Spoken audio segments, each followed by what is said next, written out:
The views and opinions expressed in this podcast by the host and or the guest do not necessarily reflect the views of the host and or Paranormal Buzz Radio and or its sponsors. Use of any material produced by Paranormal Buzz Radio without express written consent is prohibited. Paranormal Buzz Radio will not be held responsible for you holding your knees, crying, and rocking in a corner in a puddle of your own urine, or being beheaded by a group of children in the cornfield. In fact, if you come across a group of children in a cornfield, we promise to make fun of you as you run away screaming in terror. Listener discretion is advised.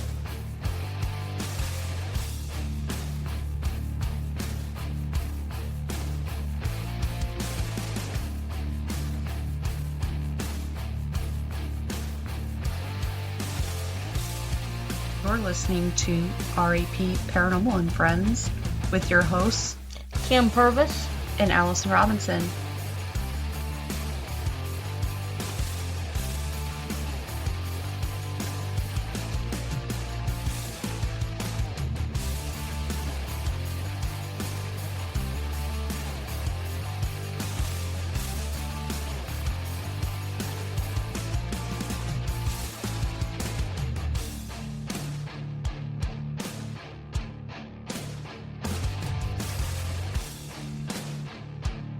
Make sure to check us out on our Facebook pages, RAP Paranormal and Friends and RAP Paranormal Busters, for up-to-date show information and events.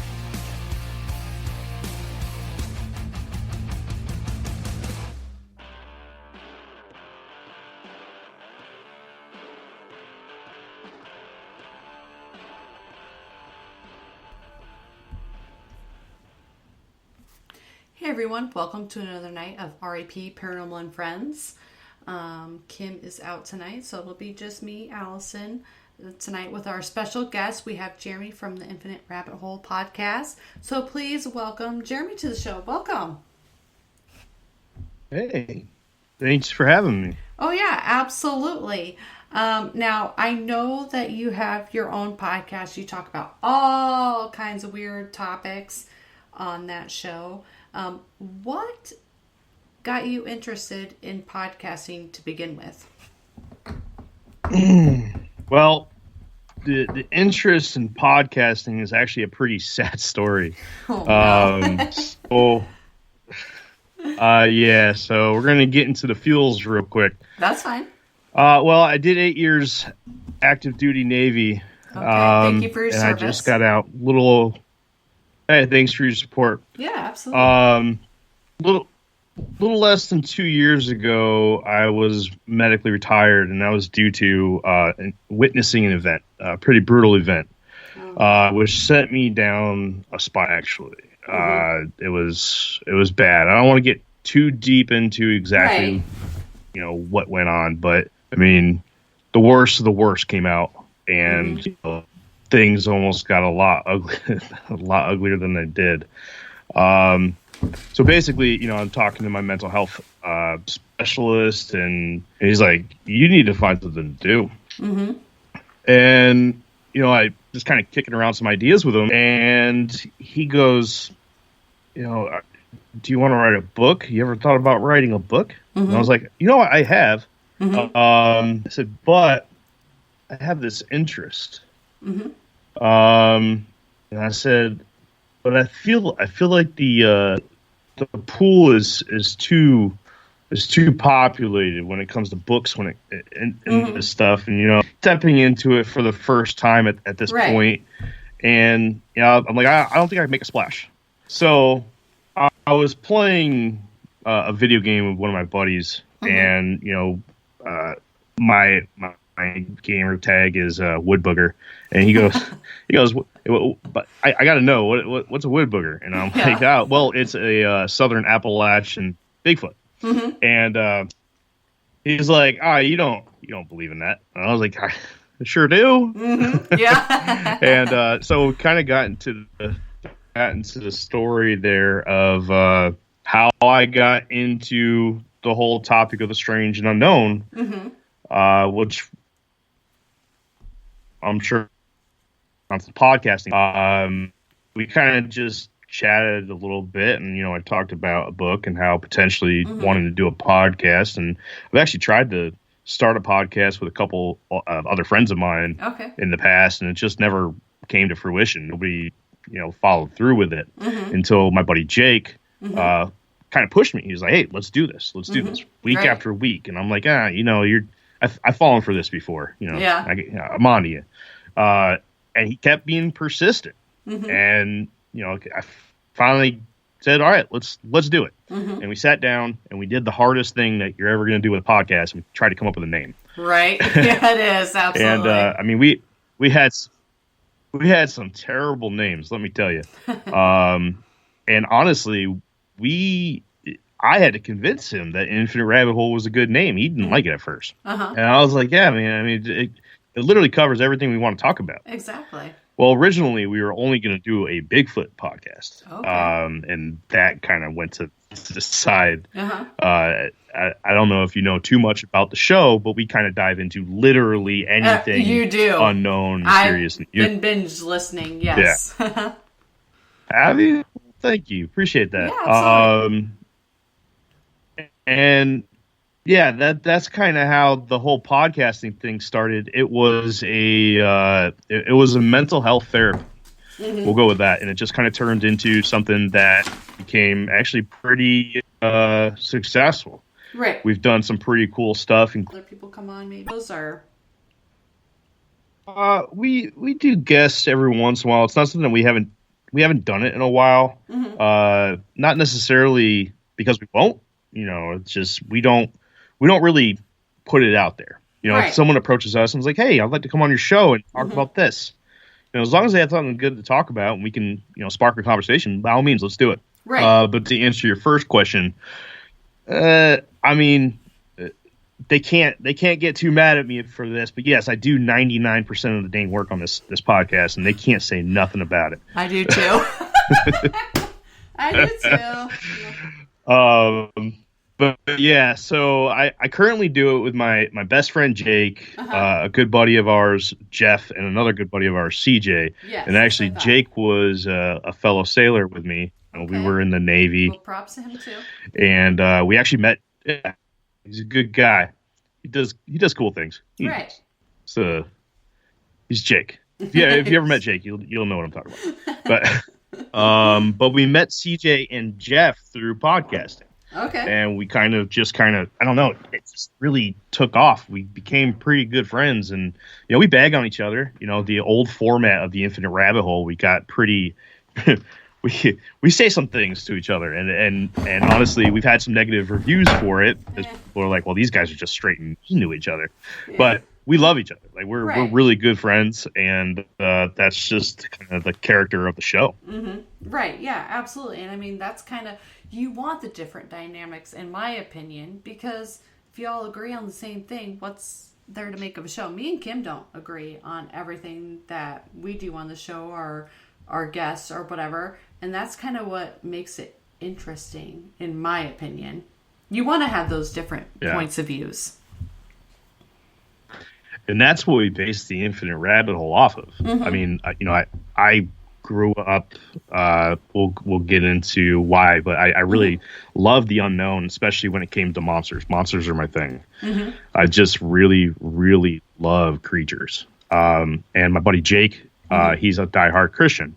Okay. I don't share that with him. That is I wouldn't say I'm the complete opposite side of the spectrum when it comes to religion or spirituality. It's nothing I've really dove into before, and I've just haven't really had the chance to look at it in the same light as he has. But he looks at all of this stuff through that filter, and it sparks some really good conversations. And then, we added CJ at first. CJ's been coming and going a couple times with the show, and he's into magic, the occult, hauntings, anything under that side of the sun, you know. And he brought this whole new flavor to the Infinite Rabbit Hole that we didn't have. Where I'm more somebody who likes biology. I like the biology of cryptids. I like things making sense, and I like the stories of the urban legends and stuff. I'm a fanboy, is what I am, really, honestly. So, and then we added Jeff. Jeff is your stereotypical tinfoil hat conspiracy theorist. The government's out to get me. Alien abductions are really just the military taking everybody and shoving things up their, yeah, right. backside. It's okay. It's explicit. You can say whatever you want to say. Oh, good. Yes, Yeah, yes. I know. Yeah, You don't have to sugarcoat it. Yeah. That's right. Yes. Good. We got that cleared up. That's right. But yeah, so the show has really thrived on that. Well, we kind of hit I don't know, a speed bump at the end of last year, and I was just taking on all this stuff, and people have lives, they want to do their own stuff. This is my everything. This is my baby. Listen, I'm mid-30s. I got 4 kids, a wife, dogs, cats, a house and land and all that stuff, and I need an escape every once in a while. And this is my escape. Any kind of spare time I have, I don't spend it on video games anymore. I just grab one of these books. I don't know if you can see my library back here. I can. You've got some amazing. This is only things half my back stuff. there. I mean, it goes. I don't know if I can kind of show you, but I've been kind of scoping it out as we're talking here. I really dig the alien picture that you have behind you. This guy right here. Yes, I'm huge into aliens. I've always been into aliens. Yeah, that's actually a puzzle. Oh really? Oh my gosh, that's awesome. Yeah. I wouldn't. Yeah. No. I wouldn't be able to sit down and put that together because I'm too high strung for that. But it's amazing. I think that was a tactical move by my wife. We went to some place with her family for Thanksgiving, and she's like, "You're gonna socialize," and I'm like, "I'm gonna read a book," and she's like, "I got you." She got me an alien puzzle, and I'm like, "Okay, well, I guess I'm socializing then." Well, props to her because everyone kind of helped out. She Right. figured it out. So actually, I mean, 90% of the stuff back here has a story, and some of it's back here. Yeah, I can see all that. Yeah. You can't really see the section over here. I don't know if you can see this. Can you see this at all? Oh, yes, I can. My mom made that for me for what is my that birthday. about? It's actually because I love Sasquatch and Bigfoot. I actually have one in my yard, a metal thing of Sasquatch in my yard. But it's actually a wine bottle, and she found this wood base, and she made this into a lamp for me. This is one of our favorite wines. She made it into a lamp for me. So yeah. That's pretty cool. Yeah. I got 4 big feet hidden on my property. I do. I have a big 8-footer that's up just on the top side of my driveway. Jake made it for me when he moved just down the road from me. Yeah. I got a couple other ones. They're pretty cool. People come and I'm like, hey, can you find the 4? Actually, I got 5 now. I got a little stepping stone now with a Bigfoot on it. Oh, that's cool. Actually, Jake got that for me too. Dang. So, but anyways, so to get into the kind of the story of Bigfoot, right. Yes. That's kind of where that was my gateway drug to this whole thing. When I was 9 years old, I was typical 9-year-old boy living in the Northeast. I grew up in Connecticut, and my grandparents had a property up in Vermont, southern Vermont. I'm not going to go exactly into the town because that's okay. No worries. Out of respect for the family and stuff like that. But so I had gotten a BB gun, and boys at 9 years old with a BB gun, do stupid stuff, right? Yeah. So I went out into the woods by my grandparents' property, and I mean they're surrounded by woods. They're on top of what they called was a mountain, but it's honestly just a big hill. But it's just surrounded on all sides with forest. And I went down to this little clearing that my grandfather used to mow down for us for springtime sports and stuff. We had a big soccer goal frame down there, and he used to mow it down after spring break so we can go down there and play. Right. Well, he hadn't mowed it down yet, and this was the beginning of the spring break when I was 9 years old, and I was going to go down there because I know when the grass is long, I can throw rocks or sticks out into the field, and quail would fly up, and I was going to try to shoot one. And, sorry to anybody listening to this. I've grown up. Okay. I don't do that for fun anymore.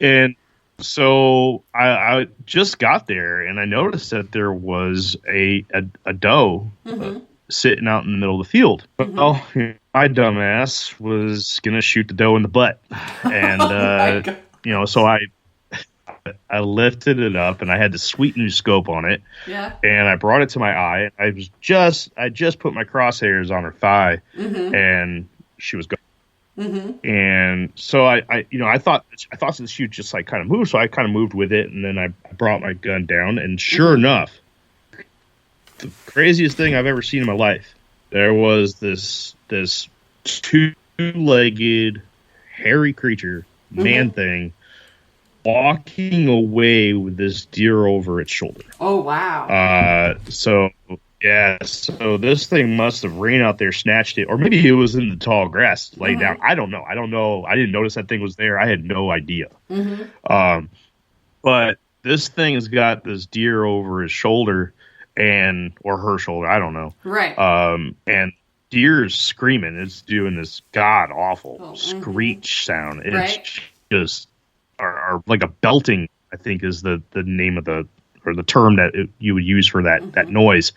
And as this thing walks back into the tree line on, I'd say like the 1:30, 2 o'clock mark from my position, just reaches back, grabs the deer by the neck, and just slams it against the tree. Oh, wow.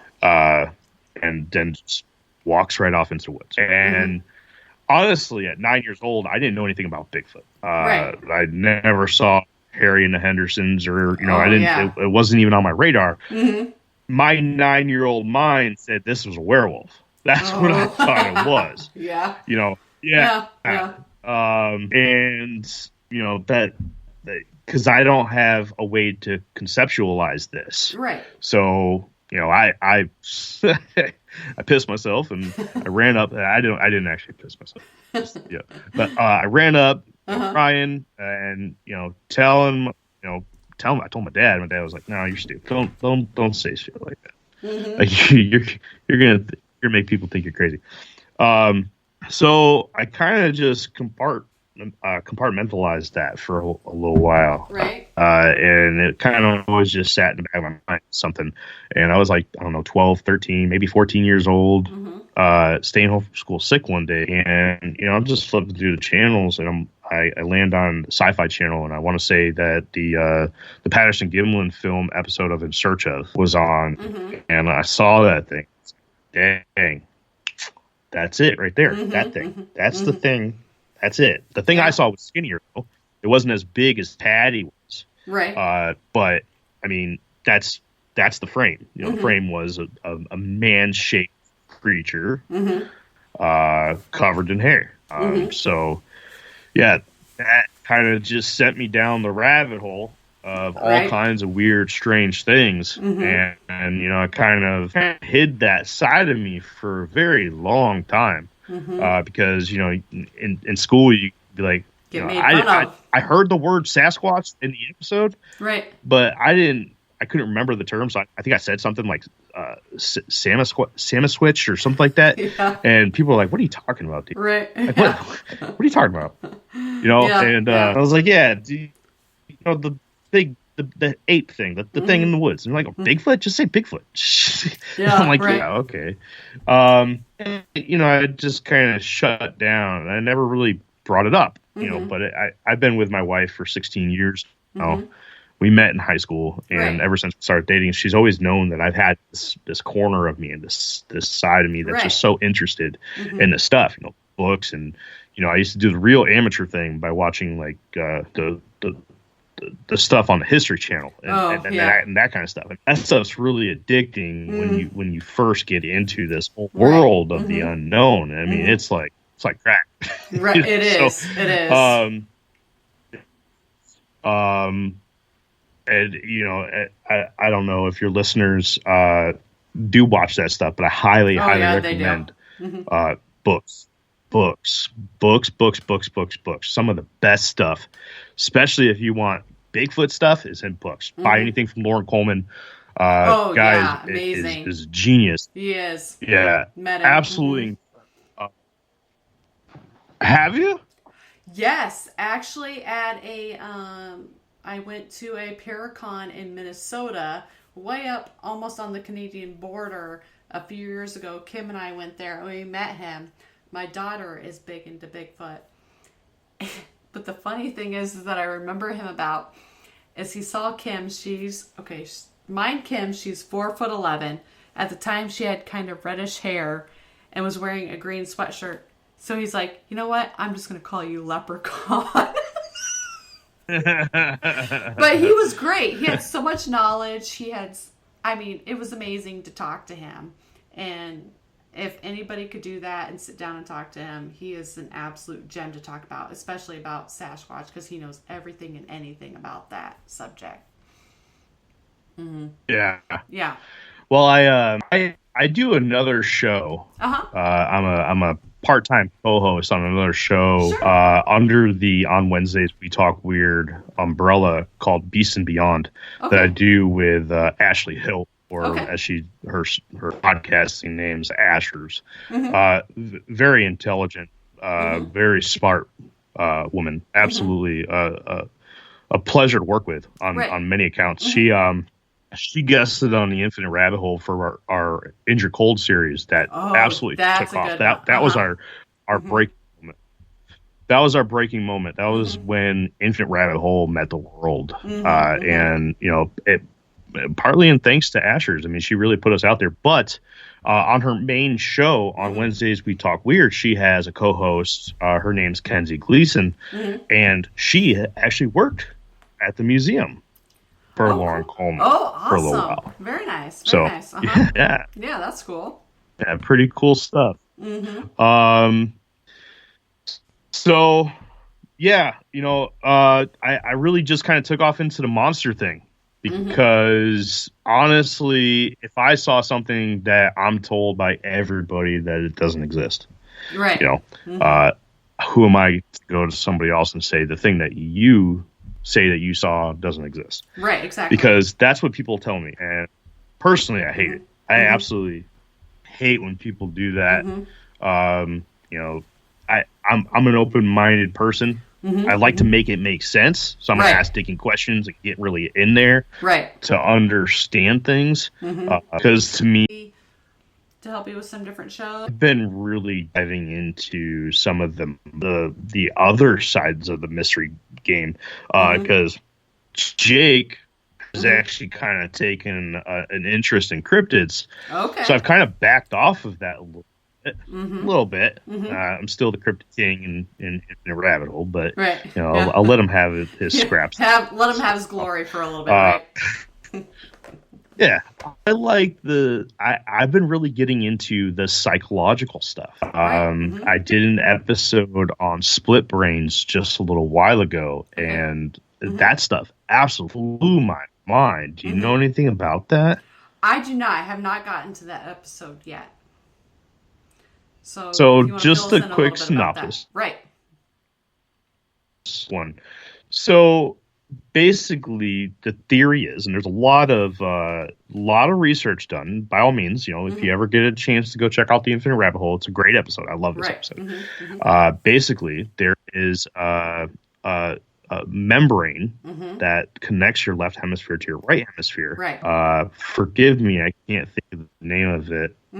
Corpus callosum or something along those lines, where they would sever that in epilepsy patients. Because for some reason that was kicking off the epilepsy, and they weren't having these seizures, but a side effect happened, and they started discovering that people were doing stuff with half their body that they didn't know that they were. So they started experimenting, and you know, the right side of your brain controls the left side of your body, you know, and vice versa. So they would set people up in these little experiments where there was a wall right down here, right down the middle of your nose. Right. And so your right eye only was able to see on this side of the wall, and your left eye was only able to see this side. And there would be a picture up on the wall. So, it says, look at the picture, and right hand, grab whatever's on that picture. So the person looking at that picture would say, yeah, I can't find that. I can't find that in this bucket. And they would, you know, think that they're trying to grab something out of the bucket, but yet the picture is an apple, and they have an apple in their hand. Right. But they don't know this. So basically the gist is, and trust me, there's a lot of really good evidence. I'm just kind of doing a really bad job at it right now. No, that's okay. But basically the gist is that potentially be a second consciousness in everybody. And it's very, very, very interesting. That sounds cool. Recently, if any of the travelers of the Infinite Rabbit Hole are listening, I did just post it on Facebook, so you know, hopefully we get some people to come over and watch. But a little spoiler alert, because I know my listeners like to get a little peek under the curtain and see what's coming up next. Right. I am actually doing a ton of research into near-death experiences right now. And that is going to be something that I'm doing very soon, and it is mind-blowing. Absolutely. It's super intense. Oh, yes, it is. We've had a lot of guests on that have talked about near-death experiences. I do have one, if you're interested. His name is David Ditchfield. He is from the UK. He has an amazing story to talk about his near-death experience. He's on Instagram at David Ditchfield, so if you want to reach out to him, it's actually, I don't know how he's still alive actually, but if you want to get in touch with him, feel free. David Ditchfield, he's amazing. Yeah, actually, I have a almost 20-page write-up on it, so this is definitely going to be split into multiple episodes. Literally none of the content people's experiences. I'm leaving all of that out because I want to open that up to the public and have people come on the show and tell us their experiences. This is literally just the scientific side of things by Dr. Bruce Grayson, Dr. Jeffrey Long. Let's see. I actually have a couple of the books that I'm reading right now. I have Raymond Moody, who this actually was the book that came out in 1975, where they actually created the term NDE. Dr. Raymond Moody was the guy who did that in 1975. So, you know, I have a lot of the stuff going right now. I'm probably 4 books in right now, and every time I pick up another book, I'm finding more and more stuff, and it's absolutely mind blowing. Some of the stuff.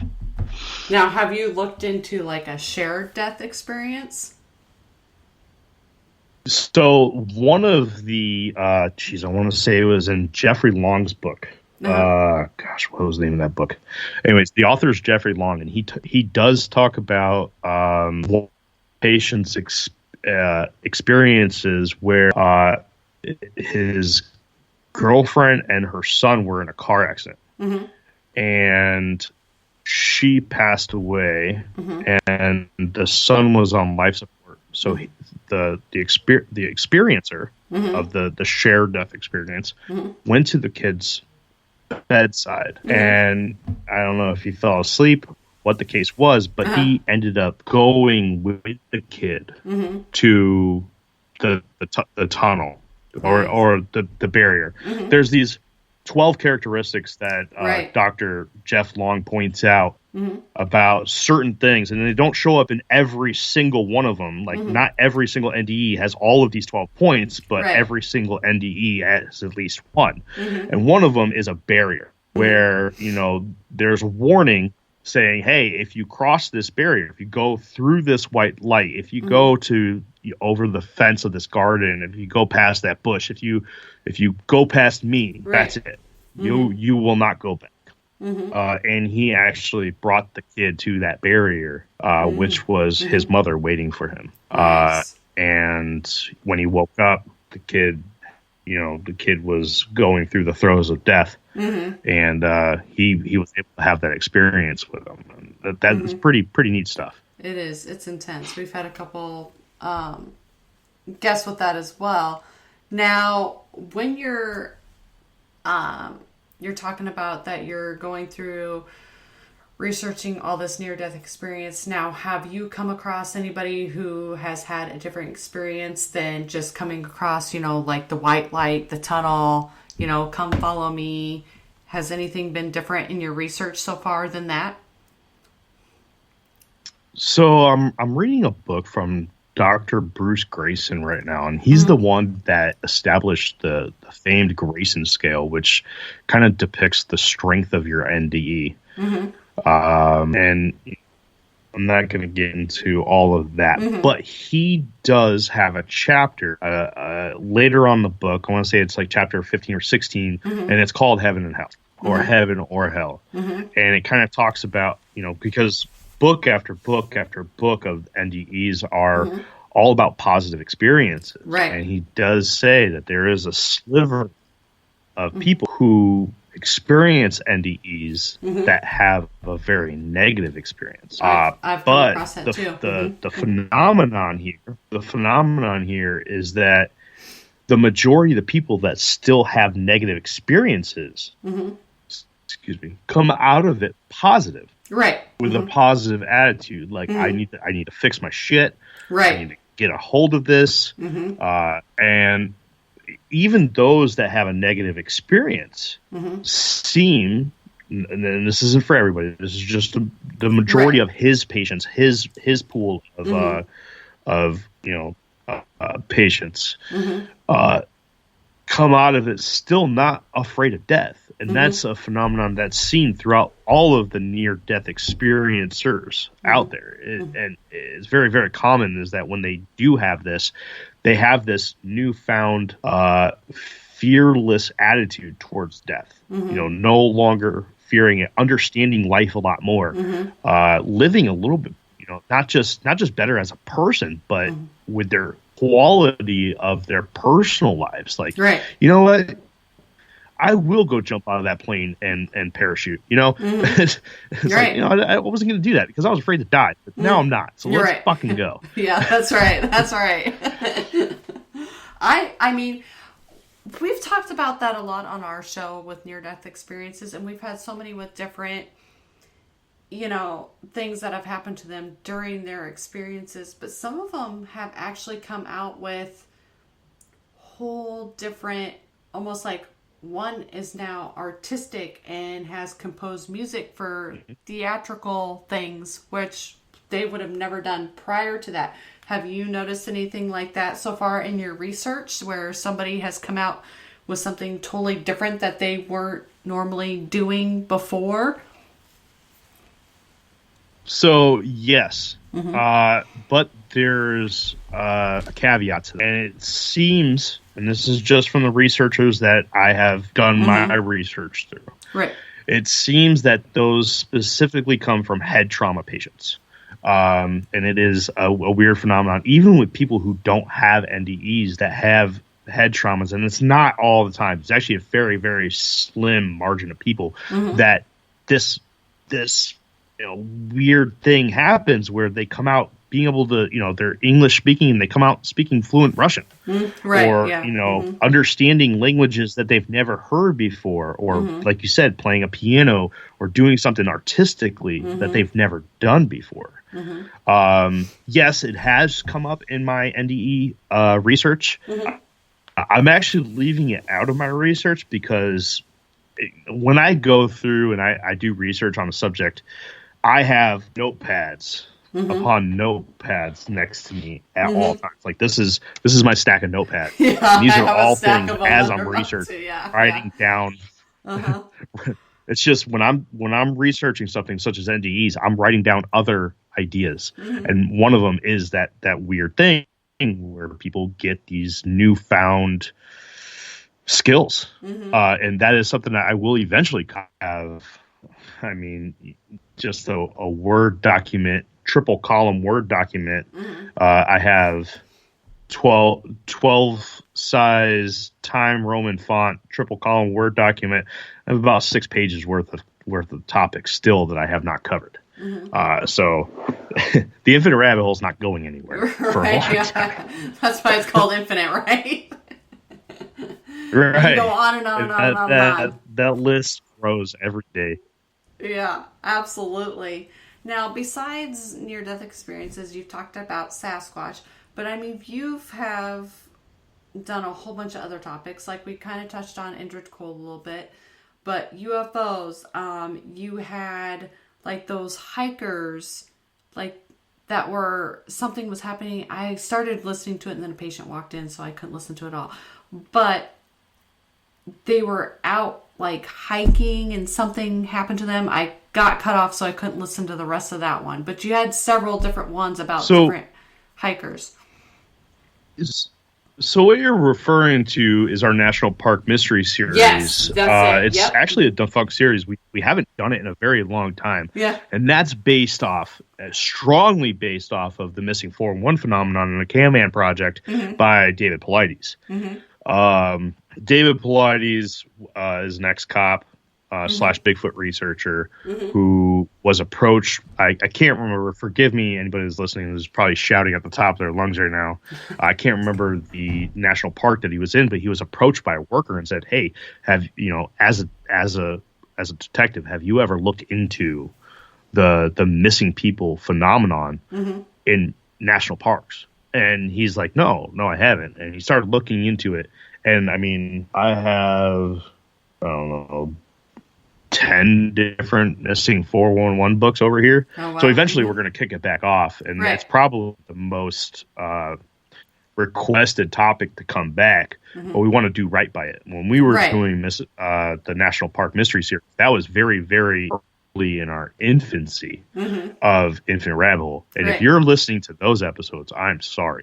I started listening to them. Have you listened to us starting off? Ours were really bad. So, Oh man, our early episodes are horrible. Horrible. And too. There's this thing. I'm actually getting ready to make this announcement very, very soon on Facebook. I've already wrote up the memo and passed it through the guys and got their approval to post it. But we are going to go and lock up every episode 53 to 0.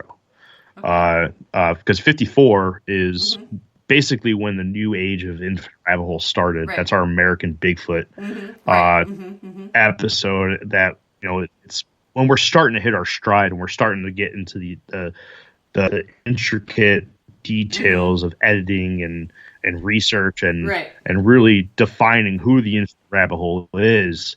Anything before that is just, it's soup salad. They're still fun to listen to, though, honestly. You can see where people start out. They are. They are. And, unfortunately, some people are going to look at this as a money grab, but we are going to put them behind a paywall, and it's going to be a cheap paywall. But the reason behind it is, and this is just a business decision, is that when people get introduced to the Infinite Rabbit Hole, or any podcast for that matter, a good 70% of the people who listen to podcasts will start a podcast from episode 1 or from the first podcast that they have access to. And we don't want that to be our first episode. And through Spotify for Podcasters is where we host our podcast from. We have access to some of these statistics. And I mean, 80% of people who start episode 1 of Infinite Rabbit Hole quit after the first 40 seconds. And those are people that we'll never see again. So we're trimming the fat. And we're bringing our best foot forward so that people that listen to the Infinite Rabbit Hole for the first time, they're like, oh, okay, so these guys don't suck. Got it. And then they can, if they want to pay $1 a month or something or whatever it is, they can unlock the other episodes and enjoy everything that's absolutely terrible about the Infinite Rabbit Hole. And enjoy laughing at us and I'm like, wow, these guys really did suck for a very long time. Wow. We did too. We did too, honestly. I don't have any control over that, but it is what it is. So we've come a long ways in the last 5 years. I think we're going on 5 years now. So yeah. But you got to start from somewhere. That's good. 5 years. Yeah, I know. Just like our, we're paranormal investigators. And when we first started out, we're like, oh my gosh, we got to get our stuff up on YouTube and whatever. And so, we're just taking, like, with our phones, recording off of our camcorder and putting it on YouTube. It's like, that's comical stuff right there. And I tell everybody right now, if you want a good laugh, go look at our YouTube. We haven't posted anything in there in I don't know how many years. We've been investigating since 2019, I think. 2019. Let's see. I'm 41, 30, somewhere around there. Anyways.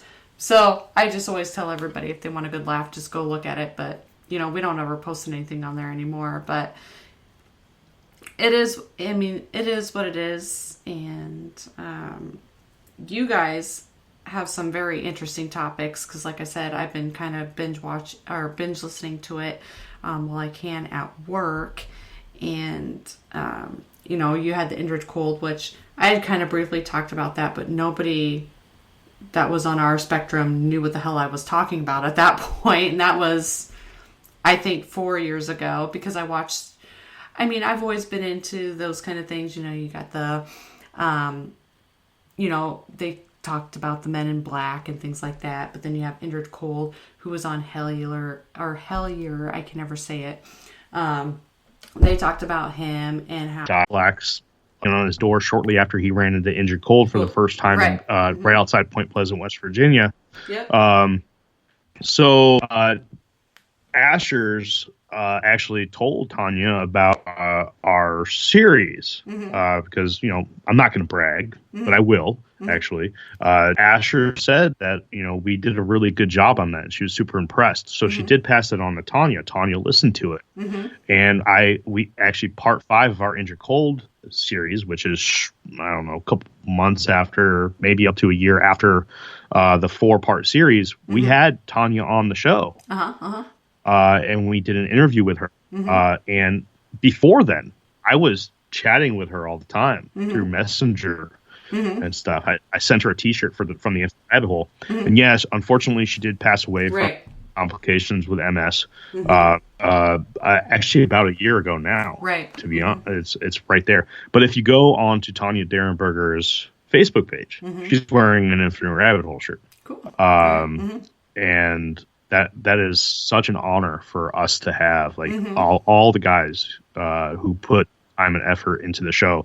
Right. We all had, some sort of relationship with Tanya, and we looked forward to her next book that she was going to be putting out, and hearing more stories about her run-ins with Indrid. And actually, she's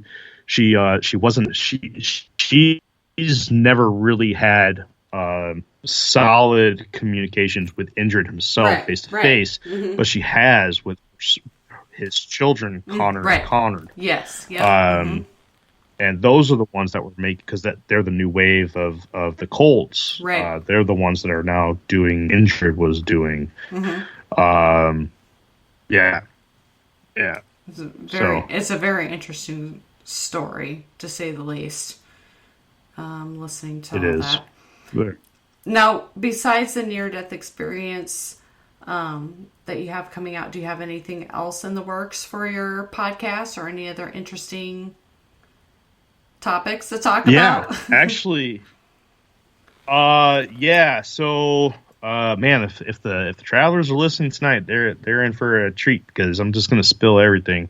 I also have a 4-part Hollow Earth series that's coming out in the month of September, which is our 4-year anniversary on September 27th, and the 4th part of that will be dropping on our 4-year anniversary. Right. Now, to tie that in, Infinite Rabbit Hole is going to be making our first ever in-person appearance at UFO Days in Elmwood, Wisconsin, July 26th, 27th, and 28th. I'm actually going down there this Saturday to go meet with Kim, the president of the festival, and cool. discuss a lot of stuff. We're gonna meet some people and kind of get to know some people. She said she has a bunch of people with really cool stories, and ranging from all kinds of cool stuff, like just sightings to actual abductions.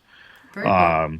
So, from what I know, Elmwood is a sort of virgin territory when it comes to the UFO scene, and not necessarily just from the festival side of things, but from the story of it. They're on their 45th annual festival. Like, this has been around for a long time, but there's no documentaries, there's no books written up on. I mean, there may be a book that touches on it, but Infinite Rabbit Hole is definitely going to be, we're thriving to be or shoot the ones that hit that first. Like, we're really excited to be able to talk to these people, hear their stories, document them correctly. Because when we were first talking to Kim, she had made it perfectly clear that they do not like the news because the news, they were tweaking their stories and stuff. And I was like, Kim, I'm not going to do that. Right. You guys are going to tell the stories. I'm just going to be able to put it out there for the world to see.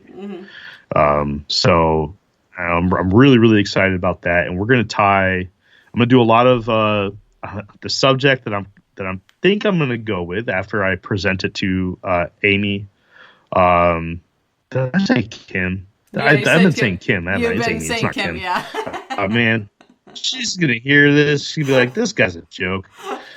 what a terrible person. You have Let me Kim tell you. stuck in your head because I've been saying Kim all night because that's usually who's with me, but she's not here tonight. So that's where you got it from. Oh. Yeah. Anyways, Amy, if you're listening, I apologize. That was terrible of me.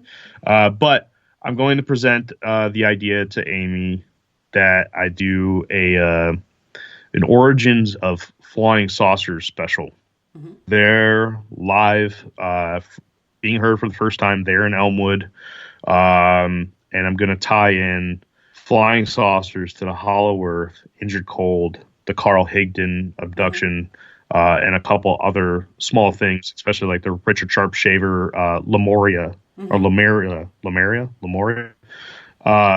saga that he tells of when in a past life he lived a life of a sort of like a deity of sorts, basically a sub person.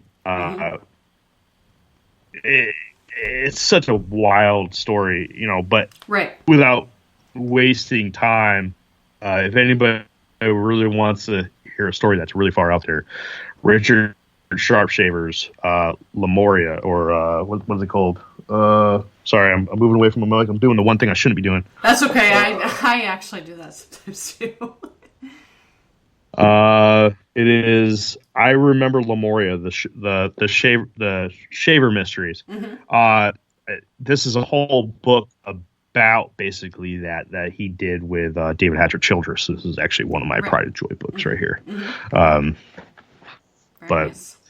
Yeah, I found some really interesting connections between things such as the Hollow Earth, the Admiral Byrd expeditions to the South and North Poles.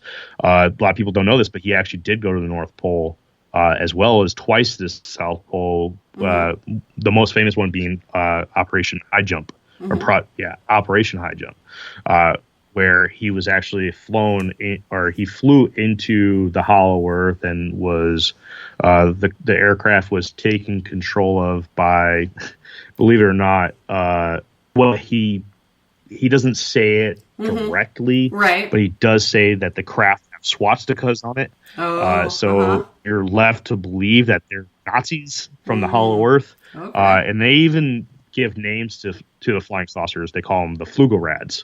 And the reason why the flying saucers are here on Earth are coming out of the Hollow Earth and being, flying around on the surface is because of Hiroshima and Nagasaki's atomic bomb droppings. Whenever America dropped those bombs in World War II, it really you could imagine the damage that it does on top of, on the outer crust of the planet. Well, if we had an inner crust of the planet, it would do some pretty bad damage there too. There'd be some quakes or and so they sent flying saucers out to the surface, and that's what we're seeing supposedly from the Hollow Earth side of things. And there's a lot more there, a lot more. I mean, I tie this in with Injured Cold, like I said, Carl Higdon.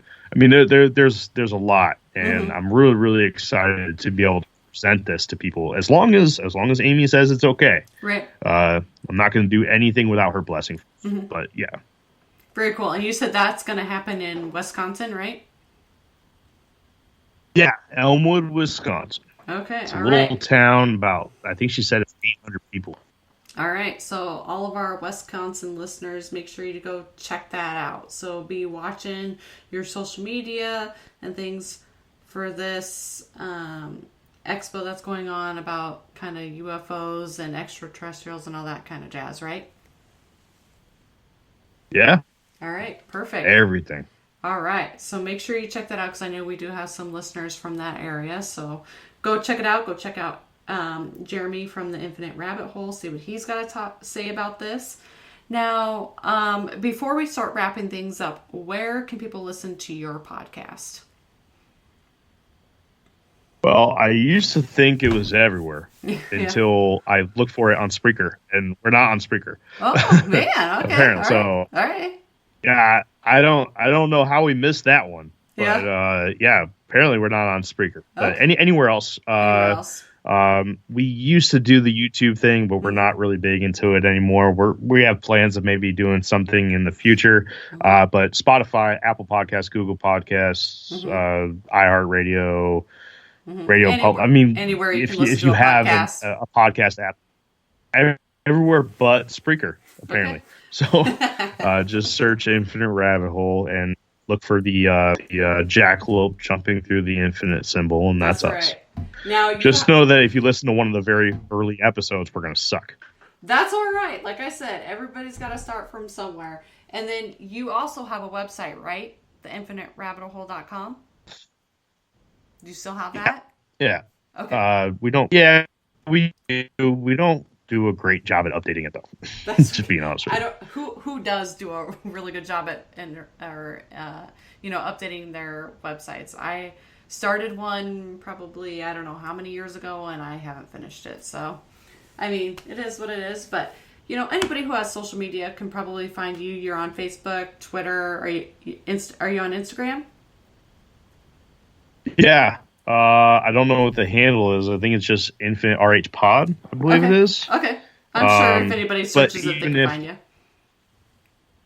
Yeah, I mean, you can just go to infiniterabbithole.com. All of our links are on there if you're interested in following the show. If not, I'm just happy to be able to come on and have a conversation. That's the best thing about being in this community is just communicating with others. And it's honestly the most valuable thing to me. It is. So I appreciate that. Thank you. Absolutely. Absolutely. We do that a lot. We like to help others out, with getting either if they have a book, a podcast, whatever they may be doing, we like to help them out with that. So thank you for reaching out to us to be on our show because it was very interesting to hear your side of things as well and all your different topics that you talk about. So thank you for reaching out to us, and like to thank all of our listeners out there tonight. Thank you for each and every one of you. Without you, we wouldn't be here. And make sure you tune in next Thursday. We'll be live again. So stay tuned for more details on that. And thank you, Jeremy, from the Infinite Rabbit Hole podcast for being on our show. And make sure you check them out. I mean, they have a lot of great episodes. So make sure you go check them out on any listening platform that you listen to your podcast. And thank you once again, Jeremy, for being on. It was a pleasure talking to you. No, thank you. And thank you to your listeners as well. Absolutely. Peace out, everybody. Until next time.